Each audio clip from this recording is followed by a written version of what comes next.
Good morning, everyone. How are you, students? I am absolutely fine and hope to you same at your home.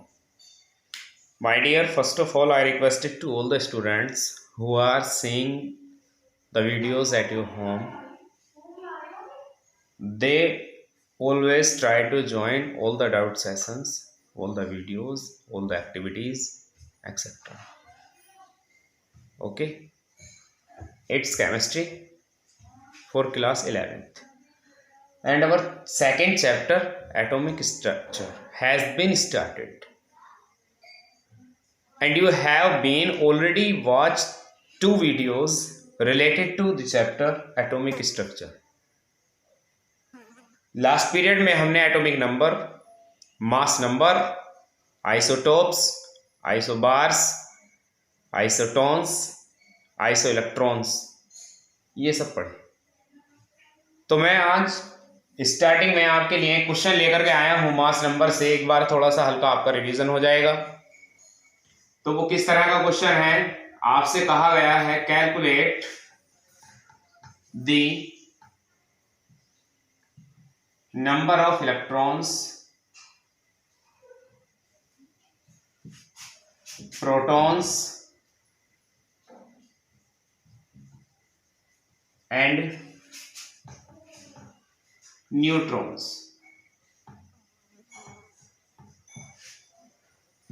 In the species है 92U235, 92U235 आप कह सकते हो। और ये भी कहा गया है also calculate the atomic number.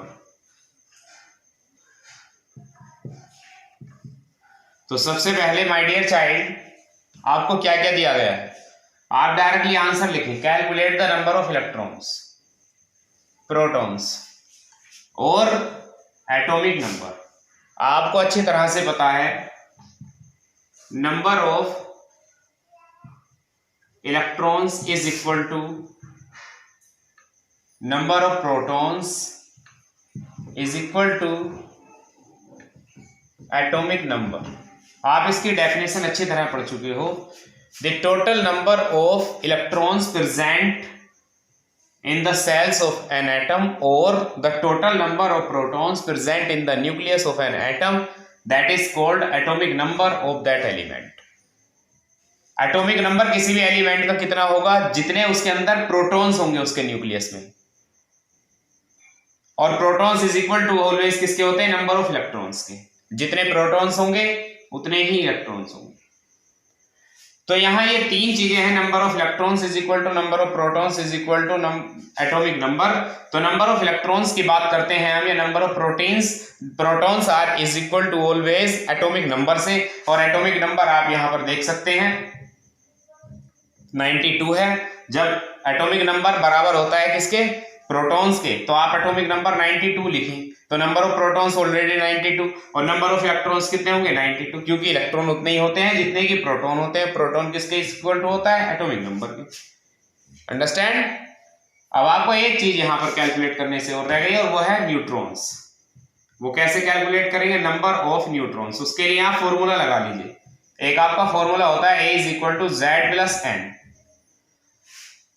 The total number of protons and neutrons, sorry, you can say the mass number of an element may be defined as the sum of the number of protons and number of neutrons present in an atom, that is called mass number of that element.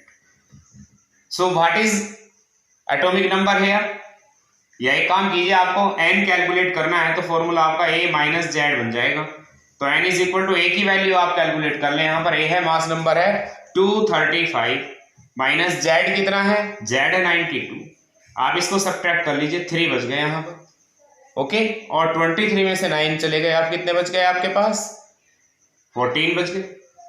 तो 143 is the number of neutrons present in the atom of uranium. Uranium के atom में 143 neutrons present है, ये पता लगा। Number of electrons are equal to number of protons is equal to atomic number, always remember. ठीक है, अब हम आगे चलते हैं। ये क्वेश्चन हो गया है। एक क्वेश्चन मैं आपको अभी कराता हूँ, ये एनसीईआरटी का क्वेश्चन था, और नेक्स्ट क्वेश्चन जो मैं आपको कराने जा रहा हूँ क्वेश्चन वो भी एनसीईआरटी का ही है, वो भी अपने आप में एक बहुत अच्छा और बहुत लाजवाब वो क्वेश्चन है। मैं लिख रहा हूँ उस क्वेश्चन के बारे में, and the question is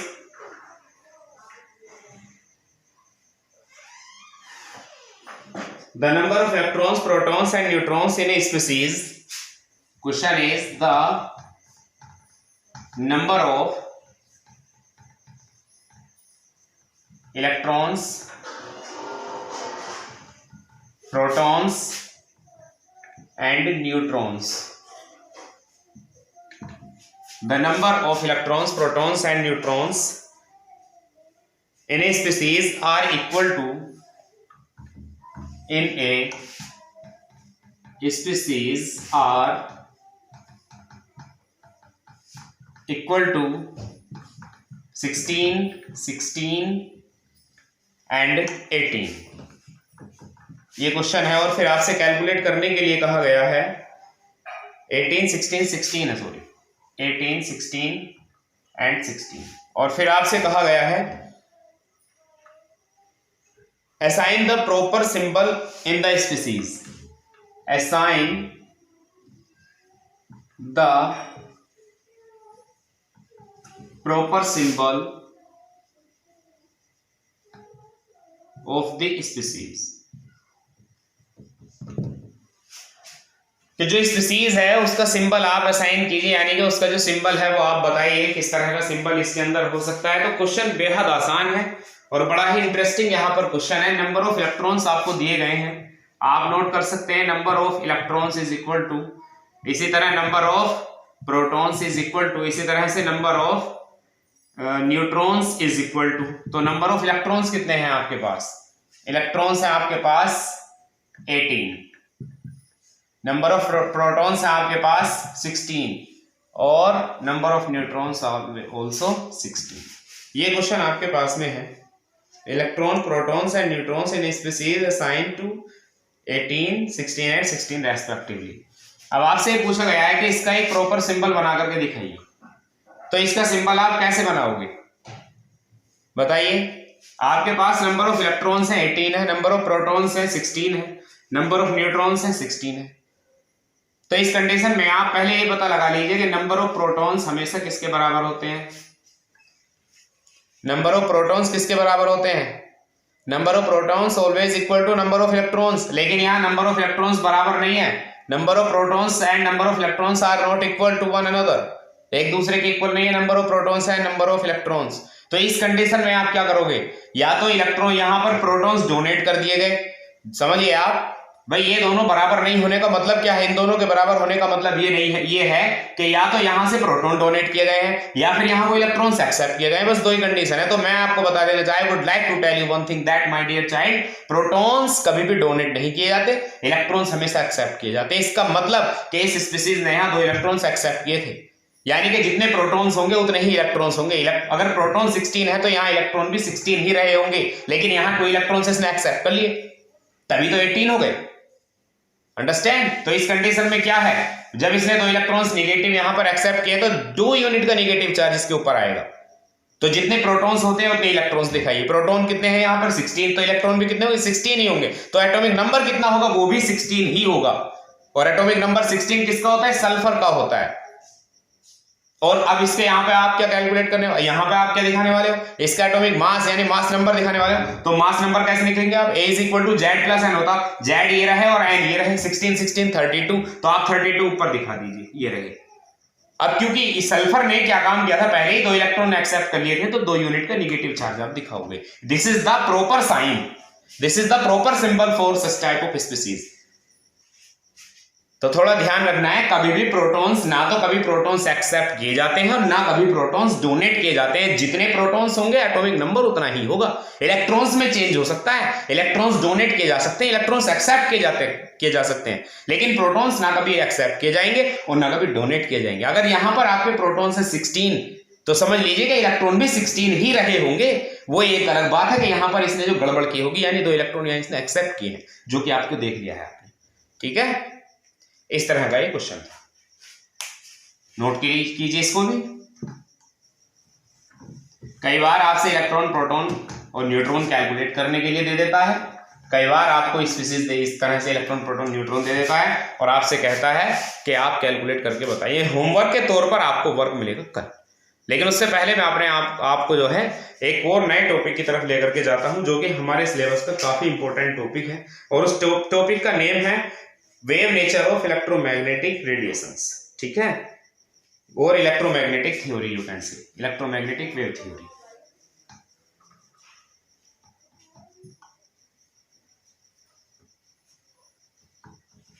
electromagnetic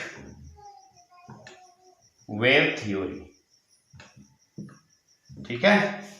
और जो इसका एक और जो दूसरा नाम है, उसका नाम है wave nature of electromagnetic radiations. Wave nature of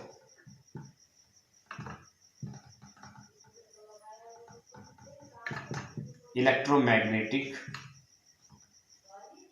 radiation, ये टॉपिक है इलेक्ट्रोमैग्नेटिक वेव थ्योरी। आप खुद समझ जाएंगे, थोड़ा देखिए। इलेक्ट्रो मैग्नेटिक वेव थ्योरी, मैंने इससे पिछली वीडियो में आपको रदरफोर्ड का एक अल्फा स्कैटरिंग मॉडल पढ़ाया था, और वो अल्फा स्कैटरिंग मॉडल जो था वो अनेबल था वेव का किसी भी चीज को समझाने के लिए। वेव का कुछ भी एक्सप्लेनेशन दे नहीं सका रदरफोर्ड मॉडल।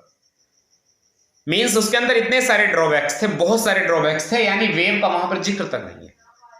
तो यहां क्या है, इलेक्ट्रिक फील्ड और मैग्नेटिक फील्ड दोनों प्रोड्यूस होते हैं। कब? जबकि कोई वेव आगे चलती है, ये जब कोई वेव प्रोड्यूस होती है। वेव कैसे प्रोड्यूस होती है इसके बारे में हम बात करें। ठीक है, तो इलेक्ट्रोमैग्नेटिक वेव थ्योरी जो दी गई थी, मैं आपको बता दूं my dear child, electromagnetic theory was given bye